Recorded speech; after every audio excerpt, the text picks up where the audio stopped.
तीन नगर तीन दिशाओं में उड़ते हुए और एक शर्त जो लगभग असंभव थी, उन्हें सिर्फ तभी नष्ट किया जा सकता था जब तीनों एक सीध में आए, और वो भी सिर्फ एक बाण से। कल्पना कीजिए इस पल का इंतजार करना जो शायद कभी आए ही ना। आज हम सुनते हैं त्रिपुरासुर वध की कथा, जिससे भगवान शिव को मिला उनका एक और नाम त्रिपुरारी। हर हर महादेव। सोल वेद की 30 डेज ऑफ सावन स्टोरीज के डे 27 में आपका स्वागत है। त्रिपुरासुर वध की कथा शिव पुराण की विदेश्वर संहिता में मिलती है और इसी कथा से भगवान शिव के प्रसिद्ध नाम त्रिपुरारी की उत्पत्ति भी जुड़ी है। बहुत समय पहले तीन असुर भाई हुए, तारकाक्ष, कमलाक्ष और विदुनमाली। ये तीनों तारकासुर के पुत्र थे और अपने पिता की मृत्यु के बाद उन्होंने भगवान ब्रह्मा की कठोर तपस्या शुरू की। उनकी तपस्या से प्रसन्न होकर ब्रह्मा जी ने उन्हें एक अद्भुत पर खतरनाक वरदान दिया। 3 विशाल उड़ने वाले नगर, एक सोने का, एक चांदी का और एक लोहे का। इन तीनों नगरों में एक विशेष शर्त थी। इन्हें सिर्फ तभी नष्ट किया जा सकता था जब तीनों नगर एक सीध में आए, और तब भी सिर्फ एक ही बाण से, एक ही प्रहार से। ये लगभग असंभव शर्त थी। तीनों नगर स्वतंत्र रूप से आकाश में घूमते रहते थे, अलग अलग दिशाओं में, अलग अलग गति से। उनका एक साथ एक सीध में आना बहुत ही दुर्लभ था, शायद जीवन काल में एक बार भी ना हो। अपनी इस लगभग अजेयता के घमंड में त्रिपुरासुर भाइयों ने तीनों लोकों में उत्पात मचाना शुरू कर दिया। उन्होंने ऋषि मुनियों के आश्रम नष्ट किए, यज्ञों में विघ्न डाला और देवताओं को भी परेशान करना शुरू कर दिया। उनका अत्याचार इतना बढ़ गया कि पूरी सृष्टि त्राही त्राही करने लगी। देवता इस अजय शक्ति के सामने असहाय महसूस कर रहे थे। कोई भी उन्हें रोक नहीं पा रहा था। आखिरकार वो सब मिलकर भगवान शिव की शरण में पहुँचे। उन्होंने शिव जी से प्रार्थना की, प्रभु सिर्फ आप ही इन असुरों का अंत कर सकते हैं, कृपया हमारी रक्षा कीजिए। भगवान शिव ने देवताओं की प्रार्थना स्वीकार की और एक अद्भुत दिव्य रथ का निर्माण करवाया। इस रथ में पृथ्वी को रथ का आधार बनाया गया, सूर्य और चंद्रमा को रथ के 2 पहिए, चारों वेदों को घोड़े और स्वयं भगवान ब्रह्मा को सारथी बनाया गया। और सबसे अद्भुत बात, स्वयं भगवान विष्णु ने बाण का रूप धारण किया, जिससे शिव जी ने अपने धनुष पर चढ़ाया। अब सबसे कठिन हिस्सा शुरू हुआ। शिव जी ने प्रतीक्षा की, धैर्य के साथ उस दुर्लभ क्षण की जब तीनों नगर एक सिद्ध में आए। सोचिए कितनी बड़ी परीक्षा थी ये।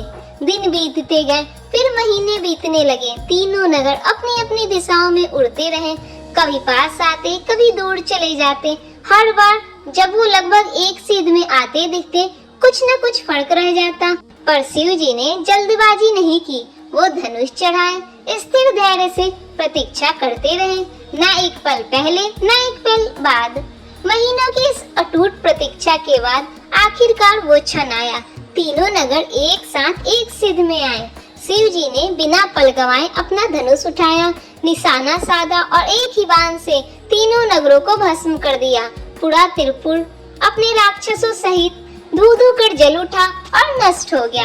इस विजय के बाद से भगवान शिव को त्रिपुरारी कहा जाने लगा, त्रिपुर का नाश करने वाला।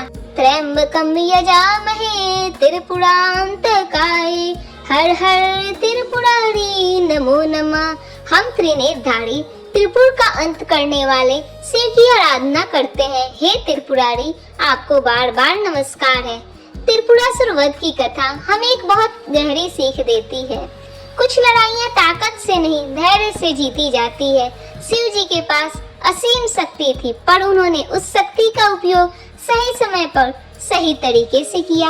अगर उन्होंने जल्दबाजी में गलत समय पर बाण चलाया होता तो शायद त्रिपुर नष्ट नहीं होता और उनकी पूरी शक्ति व्यर्थ चली जाती। धैर्य ताकत से कम महत्वपूर्ण नहीं है, कई बार ये ताकत से भी ज्यादा जरूरी होता है।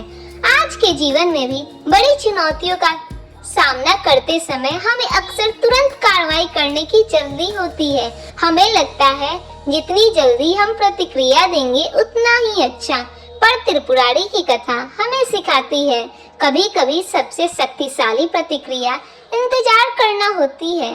सही मौके की प्रतीक्षा करना, फिर एकाग्रता और शक्ति से उसका सामना करना, यही असली रणनीति है। चाहे वो करियर का कोई बड़ा फैसला हो या किसी रिश्ते में कोई मुश्किल बातचीत। आज चौथी मंगला गौरी है। माता गौरी को सिंदूर, चूड़ियाँ और सुहाग सामग्री अर्पित कीजिए। आज सोचिए, क्या आप किसी चीज के लिए जल्दबाजी कर रहे हैं, जबकि सही समय की प्रतीक्षा करना बेहतर होगा। हर हर त्रिपुरारी का जाप कीजिए धैर्य और सही समय की समझ के लिए। हे त्रिपुरारी, हमें वो धैर्य दीजिए जो सही समय की प्रतीक्षा कर सके बिना अधीर हुए, और जब वो सही क्षण आए तो हमें वो एकाग्रता और साहस दीजिए जिससे हम अपनी पूरी शक्ति सही दिशा में लगा सकें। त्रिपुरारी स्तोत्र और इससे जुड़े मंत्र सोल वेद के जर्नल में सरल हिंदी अर्थ के साथ उपलब्ध है। कल सुनिए अंधकासुर वध की कथा, अंधकार पर विजय की गहरी और मार्मिक गाथा। और अगर आपको ये वीडियो अच्छा लगा हो तो इसे लाइक और सोल वेद को सब्सक्राइब करना बिल्कुल ना भूलिए, ताकि रोज की कथा आपसे ना छूटे। Soul Ved, your everyday spiritual destination.